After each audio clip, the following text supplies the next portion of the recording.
went to a law school called the ILS Law College. ILS stands for the Indian Law Society College.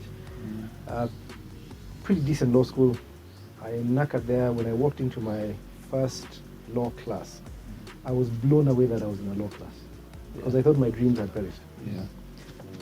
I was as enthusiastic about class as you would be about a new car or a new toy. I was so excited to be studying law. I couldn't believe I was finally studying law. Classes used to start at 7 a.m. Until about, I think, 2. Then freshers would go, their parties, their stuff. Library. I used to sit in the library and read like a madman. Yeah. And that was my life for 5 years. It was a 5-year law degree. After 3 years, you get a degree called Bachelor of Social Legal Sciences, and then you get your LLB. I mean, you could drop after the 3rd year, but and you know, you start by doing courses like economics, sociology, stuff like that. Stuff that, you know, builds your you know, those foundational courses that give you an understanding of law. But yes, I studied at the ILS for 5 years. India. And I loved it to no end. And because I chose to go to India and I didn't tell many of my friends, they discovered only after I'd left. Certainly family friend who knew I was going was like, why are you going to India? Why is your father sending you to India? Just go and die there. So he's the one guy, whenever I came home every summer, I'd be like, dude, I'm here. First class. Yeah. We are moving on. Yeah. Did that for 5 years, and best times of my life. Traveled all over India. Learned how to speak street Hindi. Some of my best friends are very successful lawyers in their own right in different parts of the world, different parts of India, and we still keep in touch. I still visit them. I was in India about 3 years ago for business, but you know, visiting friends as well. So, best time of my life in terms of it gave me the opportunity to study law. And Indian history is way richer than Kenyan history. When you look at the history of the British and why Britain became Great Britain, the crown jewel was India. The crown jewel in terms of how wealthy the country was and what the British were able to extract from there. But the blend, the development of the legal systems, amazing. So, yes, so that's how I ended up studying law. And because I studied law there for 5 years, came into School of Law. My dad had to apply for my admission into School of Law because I hadn't quite finished selling my stuff. And so when I came, Principal Njagi, I'm told, he had asked my dad, why can this young man advocate for himself? Why is he sending his father to apply on his behalf? And so that's one of the reasons why I went to meet him. He said, no, I was packing my stuff. And guess what? This bar exam of yours, I'm going to kanyaga this thing in one sitting. I'm a confident guy. But one of the things I did when I was in my 5th year was to apply. I wanted to go to an Ivy League university in the West. For many reasons, good education, etc. But also because deep down, I was like, man, that kid who repeated Form 3, I know I have what it takes. I know I can do it. I didn't get into UON. C'est la vie. But I'm sure I can get into an Ivy League school. So I applied to the LSE, and there were many options. There are many other schools to apply for in the UK, and their universities are very, very good.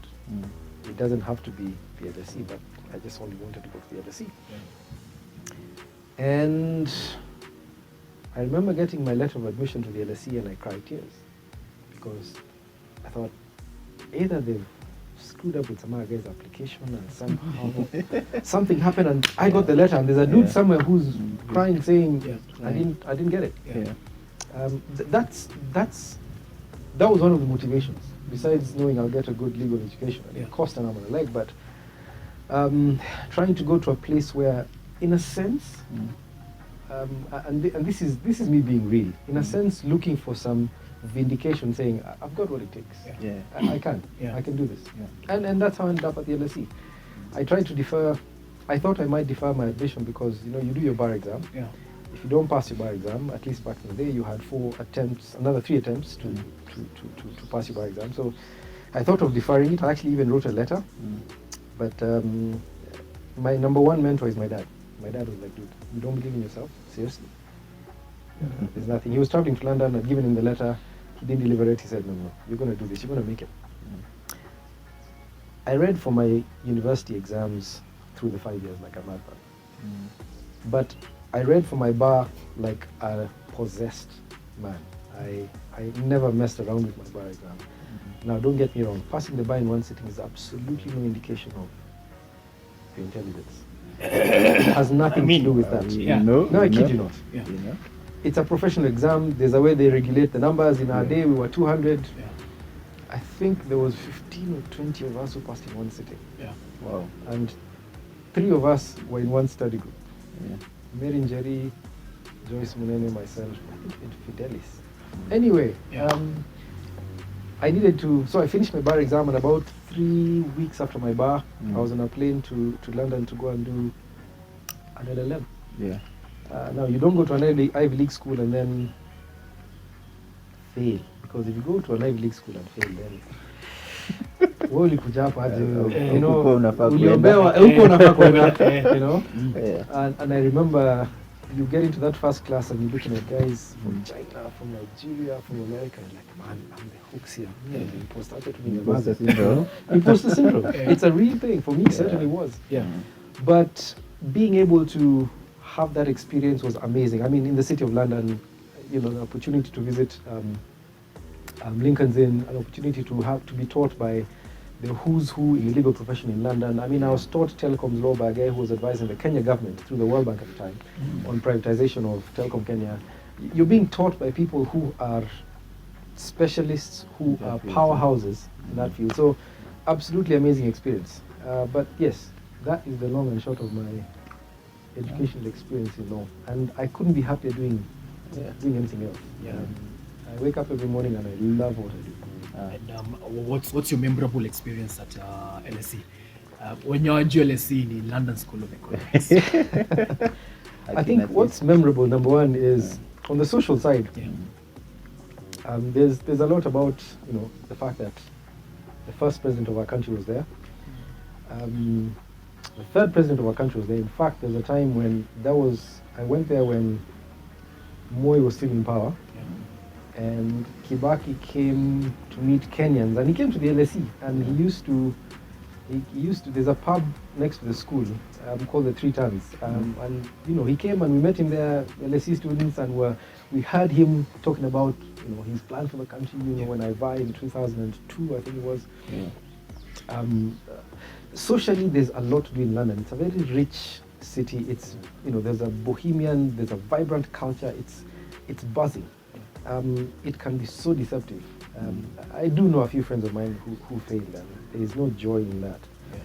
So being in London is about trying to balance this whole nice, exciting, vibrant city, but remembering your education. So the highlights for me were doing a cutting-edge course in technology and telecoms, being taught by people who are powerhouses, people whose books, you know, I still have as part of my library, people who have interacted with professionals as well. Yeah.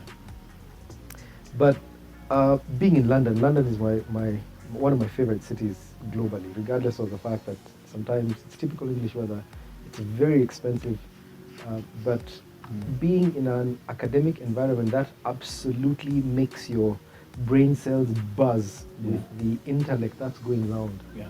It's absolutely something that I can't replace, and I miss, because you have people from, you know, people are answering questions in class, and you have an accent from here, from there. You have to be like, hey, is somebody in? You know, kind of a thing. Yeah. But very exciting. Yeah. So in terms of some of us or some of our friends who think the practice of the law does not require you to go past KSL, and of course there are very good lawyers who are very successful. Absolutely. Who didn't pursue education past KSL. What would you say? How would you advise? That statement is true. To become a successful lawyer, you do not need to do an LLM for starters. Yeah. You do not need to leave the country. You actually, in many ways, an LLM is overrated. But, and you could name any of the most top lawyers in this country who are this, that, the other, don't have an LLM. In my second year, I remember getting a small amount of stress, wondering, man, there are some guys here who are doing law. There are guys at home. I know some guys in Aussie, some guys in the UK. Will I have a job when I get back into Kenya? Yeah. There's a certain law student who's now a lawyer, I think he's in Kisi, Caleb Ubwatina, never forget his name. He told me, Steve, how many Fred Ngatias are there? How many Fred Ojambos are there? Point being, in Kenya today we probably have about 18,000 lawyers. Yeah. Out of those 18,000 lawyers, who are those you can name who you know? So my encouragement is you really can be what you want to be.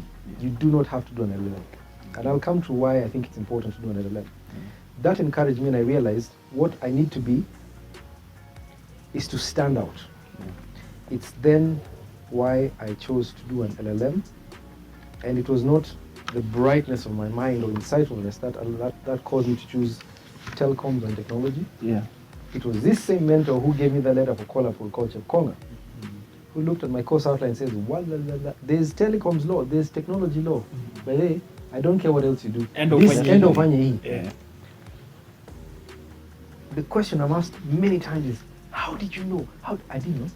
Simple. I didn't know. I was going to do IP. I liked international business transactions, which is what I did. I did a course called Legal Aspects of International Finance, but those two were the core courses that that gave me the specialty that I'm in. And the weird thing is, when I was in India, in my second year, I didn't come home for the summer because I had, at the beginning of my second year, started a diploma in computer science. Now, I was really looking for computer literacy.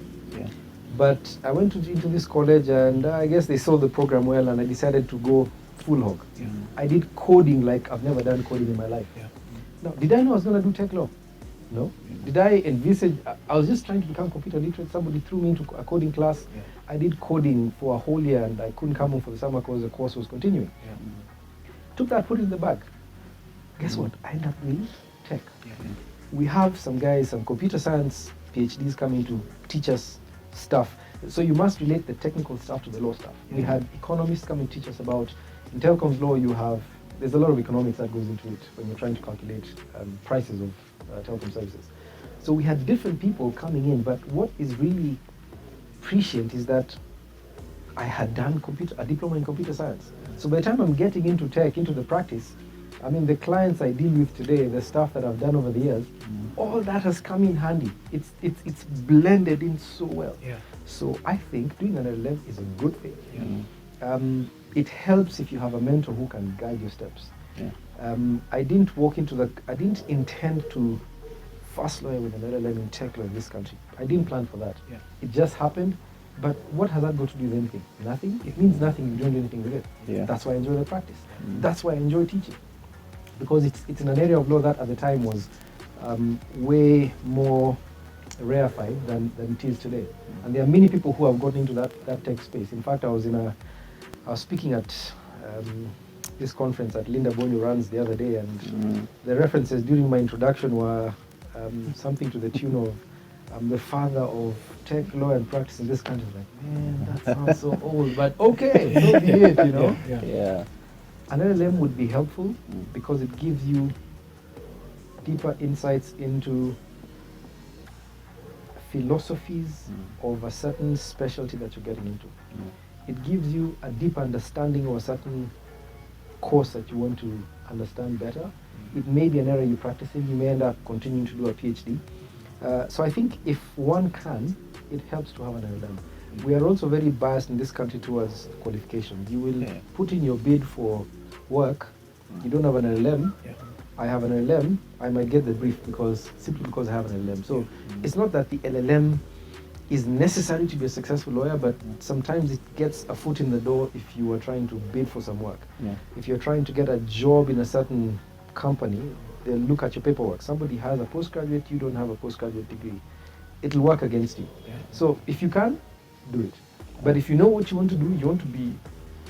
I really would encourage all young lawyers today, do an LLM, whatever it takes. At some point in your life. At some point in your life, just do it. Now, let me take you back. So you chomoka the LSE, now you're back to the country. Your first job. Was it Oraro? Where did you get your first job? So no, at Oraro I was a pupil. By God's grace, I probably did a decent job, and George Oraro was willing to keep me, but I wanted to go for a postgraduate degree. Yeah. So didn't stay on. Worked in London for a bit, but now again, in comes my mentor. I've done this LLM in technology law. He's been appointed Director General of Communications Commission of Kenya. He's on the lookout for lawyers with that specialization. Comes to London, we meet, he's like, dude, what are you doing here? You need to come back home. Yeah. You have this thing and I'm not getting lawyers with this. Now, at the time, he had even approached Prof. Sihanya, who had come back from Warwick. I don't know, it was between Warwick and going to Stanford. In Warwick, they have a course called a half unit or half course in telecommunications or something like that. Yeah. So Chepkong, I think I'd heard about it, and I talked to him, but I think Sihanya was meant for academia. I think that's his forte. Yeah. Anyway, so they advertised, I applied, came for an interview, went back. A couple of weeks later, they told me I've passed. Packed my bags, came back home, joined the CA, and I wanted to eventually get into practice. But at the time, the practice of tech and technology was not what it is today. I probably would not have been able to get into a law firm and do technology work. I would have probably become your regular lawyer doing other things. But the CA allowed me the opportunity to use what I had learned in a very real way. And so I joined the CA and enjoyed my time at the CA because it was telecom stuff. I'd studied regulation of telecoms, Europe, then the US, and so we're talking liberalization, we're talking privatization, we're talking regulation. So I still enjoyed the time I spent at the CA, and I still think it was a good place to start. I was never going to finish my career there simply because, number one, that would have been too boring eventually. But secondly, because I was looking for more of a challenge. But somewhere along the line, now something interesting as to how I ended up in academia. When classes ended at School of Law, I would go to my parents' place after class, 5:30, have dinner, get back to School of Law. They didn't live too far off, at 7:30 p.m. And I would read until midnight, 12:30 a.m., go back to my folks, sleep, next morning come for class. But when I got tired, sleepy, I'd go up to the lectern. So I'd read in the lecture theatre. So I'd go up to the lectern where our lecturers were teaching, standing up during the day. And I would imagine myself teaching students. So this was all of 23-year-old me trying to take a commercial break, standing up there, pretending to be a law lecturer. That's the first time I ever thought about teaching. I'd never thought that I'd enjoy teaching. So close that chapter. I'm doing my thing at CA. I get to talk to the late great Professor Justice Odek. And he called me for a meeting and says, we are revamping our LLM programs. We'd like you to help us to do a curriculum for an LLM in technology, in telecoms. I'm like, okay, cool. So, I'd never dealt with academia before, did some research, spoke to a few people, professors, etc., both in country, outside the country. I got an idea, did my curriculum, gave it to him, passed through, and it became, the LLM program they have in telecommunications. And then he calls me to his office and says, so now, semester is starting next week. So you'll come and teach. You'll teach. I said, hey, Chief, no. Was this an interview right now? Because I didn't realize that we're just setting up. You thought we're just setting up the practice. In short, in 2 weeks I walked into class, my first law class to teach telecommunications. And my immediate former lecturer at School of Law, loved the man to death, Mr. Eddie O. Rachir, who had taught me conveyancing, was in that class. Chepkonga had since left the CA. And so he was in that class doing an LLM. There was a certain lawyer called Kiogora Mutai, Dulo, 26 or 27-year-old me walking into that LLM class, and I'm pretty sure they were underwhelmed. And they're waiting for this Mr. Kiptines, and in comes this tiny guy walking to the front of the class. And I remember I can't remember who he was. Are you Kiptoness? And I remember the incredulous looks on their faces, like it couldn't be you coming to teach us. Yeah. Yeah. That was my journey into academia. Yeah. And I taught the LLM course. Basically, I didn't teach undergrads for until 2011, from 2004. Oh. I taught the LLM course at the University of Nairobi. So a couple of you guys were there. There are people who were there, but I never taught them because I was only doing the postgrad. Partly because I was already a civil servant. Under the Public Officer Ethics Act, you could have 2 jobs as a civil servant, which would have been the case in the University of Nairobi is a public uni. So I only taught the LLM. I only moved into LLB when I had left Telcom. I had left CA. I'd moved to Telcom, so there was a need for doing more courses, LLB, and I didn't have a problem. And so that's how I got into academia while I was teaching at CA. So I'd finish my work, go down, teach. And the late Professor Onesmus Mutungi, retired justice, used to remind us that us guys came into teaching, but we were not taught how to teach, which is true. A lot of us come into teaching and you're not taught how to teach. I remember, I think Professor Onesmus Mutungi told us that after his PhD at Yale, he spent another 3 years at the School of Education or something to that end, learning how to teach. And that is one way that I think we disenfranchise students, and I'll speak for myself. You don't come being taught how to deliver the course material. So you're good, you're an expert, you know certain subject matter, but how do you deliver it in a way that makes it understandable? And I think I've learned over the years, there are certain ways you can do it which makes it more efficient. What are the other issues also that you come into class? And that's why my good friend called his lecturer Mtiaji. And I'm here. Why am I here? Let's talk about that kidogo. Let's talk about the Mtiaji analogy.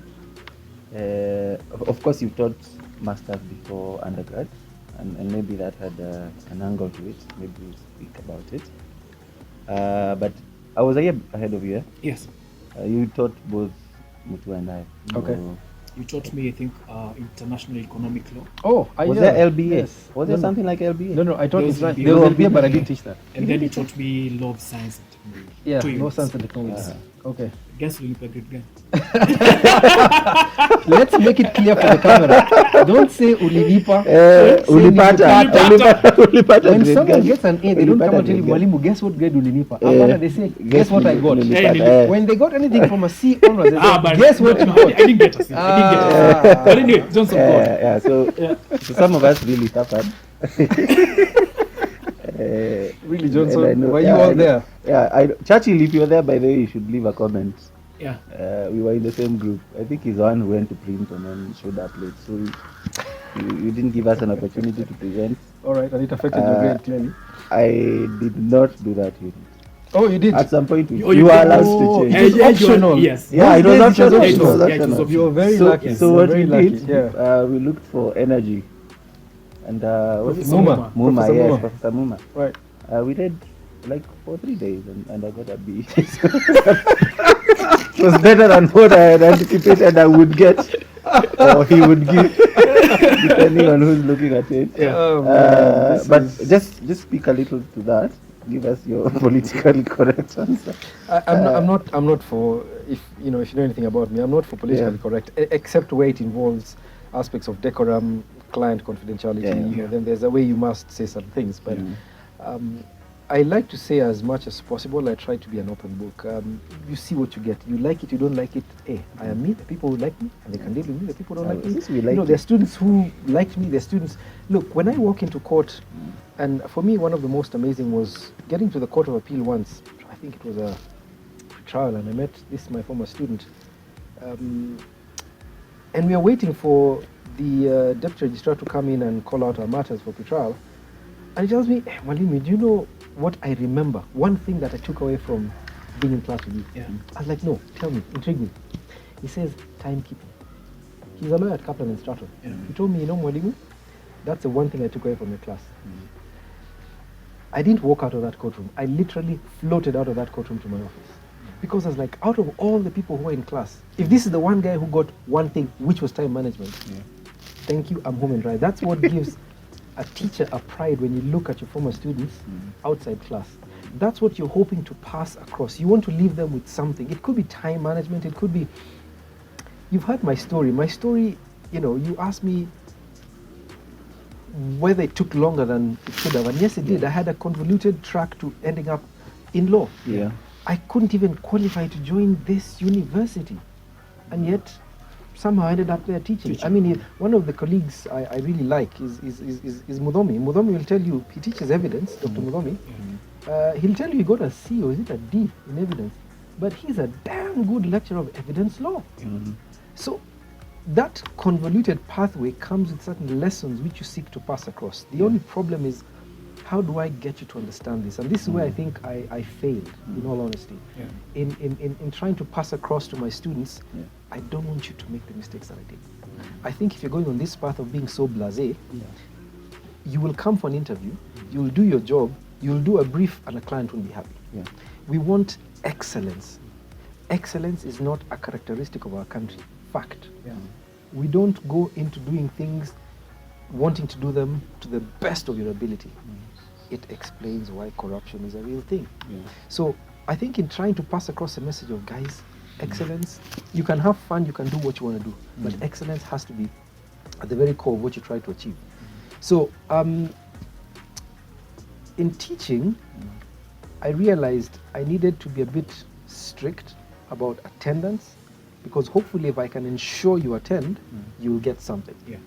So it wasn't about picking you out. It was, next week, come to class on time. The class is supposed to start at 8. Be there at 7:30. I mean, I was never late for any of my classes. I had lecturers who were like that as well. Secondly, I never understood why it was so hard to play by my rules, which is, if I ask a question, just answer. It is not an exact science. It is law. If you must, give me conjecture. Because sometimes you're in court, you're thrown a question from the left side by a judge, and you have to start answering the question. You can't say, Judge, I don't know. How now? Your client would be there and be thinking, what manner of Mickey Mouse advocate did I get myself? So trying to have the coherence to understand how to pass that message, I think, is where a lot of us lecturers fail. And also how to communicate the material in a way that the students take it in. So I think one of the things I learned over the years is making my lessons very real and practical, sharing from cases I am doing, have done. Again, something I never used to do with you guys, which is such a tragedy, is I bring in people from my clients' offices to come and speak. Legal officers, heads of legal. I mean, I've brought somebody from Google in the US. I brought someone from Google in Eastern Europe, in Poland. I brought someone from Safaricom. I brought someone from Microsoft. I bring them to do a guest lecture on a particular topic. And those are the highlights for the students, because they ask questions. They are told about real things that the client is addressing or dealing with. There's a fine in Europe, there's this happening in the US, and they can feel it. It's tangible. I wish I realized that back then, because I would have done more justice to how I present my course. But having said that, I think the discipline is important. I can appreciate why Strathmore requires their students to dress in a certain way, because when you come for an interview, Mutuku, having just left the UOM, unless your background is fairly cultured, a student from Strathmore will beat you on dressing hands down. Now remember, you walk into a room for an interview, I'm watching how you're walking in. I'm watching your suit, I'm watching how you comport yourself. You who was in university and already coming with a t-shirt and flip-flops, it's fine. You have the brains. You're hands down bright. But as soon as you walk in, you're already on negative marks. Because you're wearing white socks with black shoes and a brown belt and a black. Your coat is looking like you slept in it. I mean, look, I shouldn't judge you on that, but I will, because we're trying to get rid of the chaff. So those are things that I also didn't realize very early, but I started doing it. Started talking about dressing in my class. I'd take a whole hour towards the end of a semester, and I don't think I did this with you guys, where I talk about dressing. Guys, just go and dress up. There's certain things you can't, there's certain ways you can't dress up. As a lady, you can't come for an interview like you are going on the rail, because then how now? What are you showing us? Professionalism. So I later saw some tweets. I always have friends amongst you guys who send me tweets. Mwalimu, you see what guys are saying about you?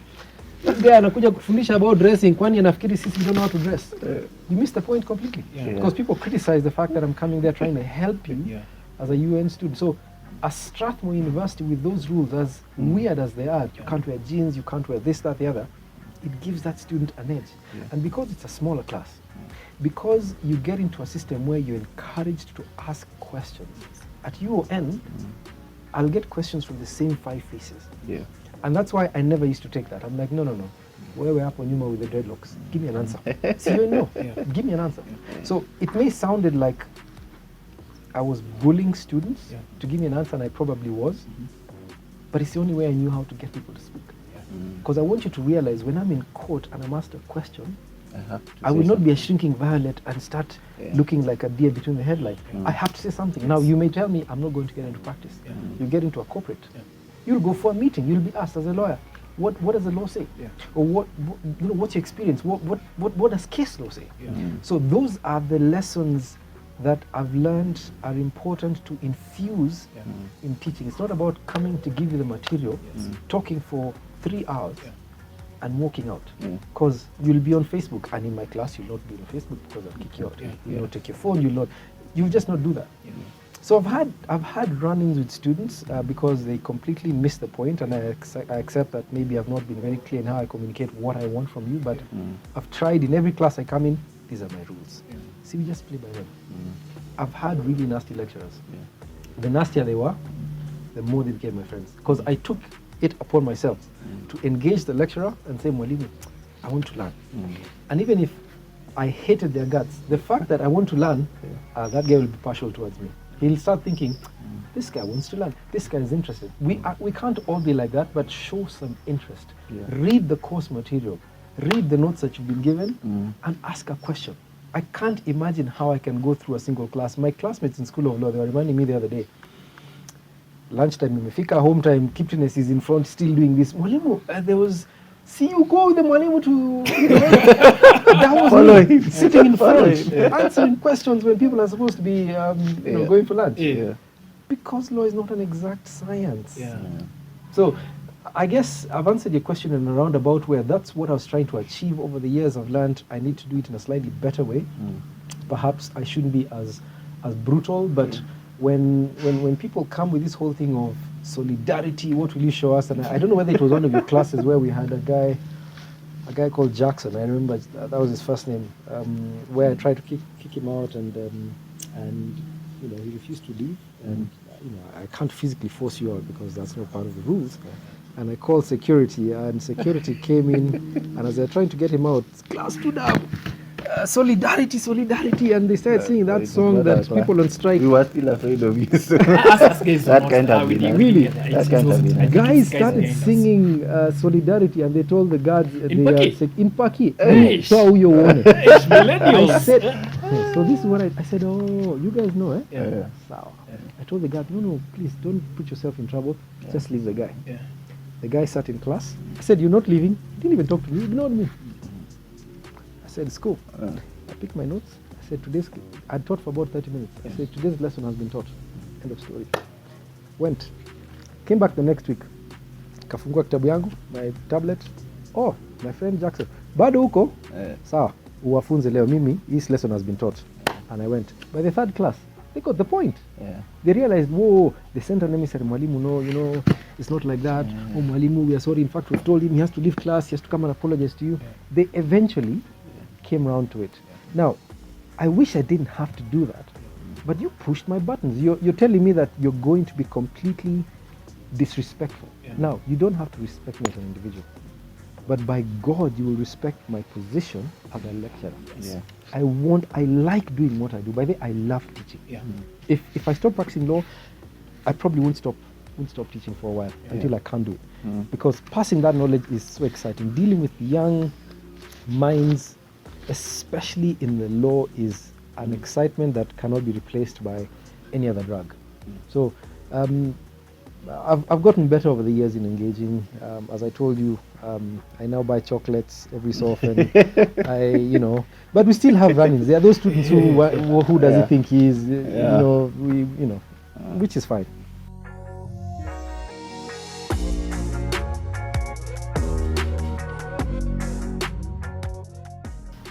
ladies and gentlemen, guys for Uptown, magays huko kwetu, tunajua mnapenda hii show yetu.